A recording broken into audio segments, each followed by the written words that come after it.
look, serious question. If Newcastle get their summer transfer window right, could we challenge for the title next season? Now, look, I'm not normally a fan to make any seriously bold claims, and this might sound like one, but let's just look at things in a little bit closer detail. Newcastle United, as it stands at the moment, have arguably one of the best central midfield threes that there is in the league right now in Joelinton, Tonali and Bruno.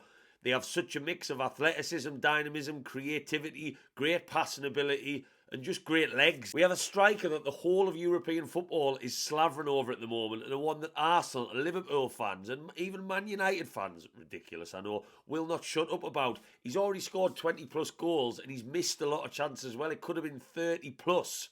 Even going into some of the finer details of our squad, we have two of the best young fullbacks in the country. Lewis Hall, who we all starting to forget about, was phenomenal. He looks like England's natural left back. Tino Livramento has just been so good.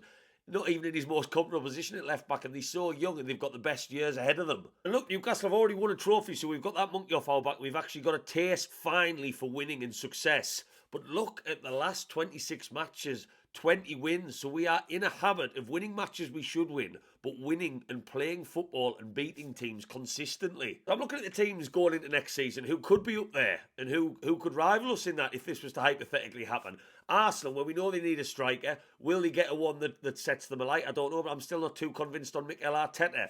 Manchester City going through a massive rebuilding phase. They will come back big with more signings from that magic money pot that they have. But again, massive transition with the likes of De Bruyne. Players like John Stones getting older as well. Chelsea, well, they've got the biggest squad in world football. It hasn't worked out that great for them so far, has it? Will they keep Maresca? We don't even know. Chelsea's just such an oddball. But again, you'd expect them to spend even more money. But it just hasn't really worked for them in recent years.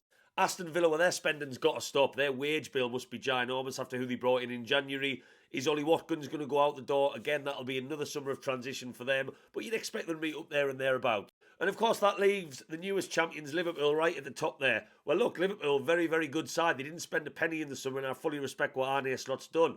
But what I'm asking the question is whether Newcastle can compete with some of these teams. And my argument would definitely have to be yes. Of course, as I said at the start of this video, that's all dependent on squad depth this summer and who we sign.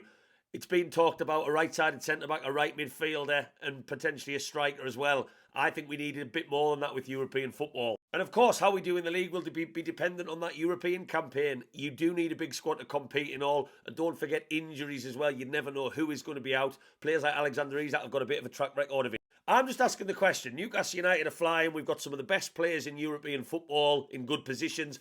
Can we challenge for the title next season if the summer goes well? Let us know your thoughts down below. And as always, how are you, lads?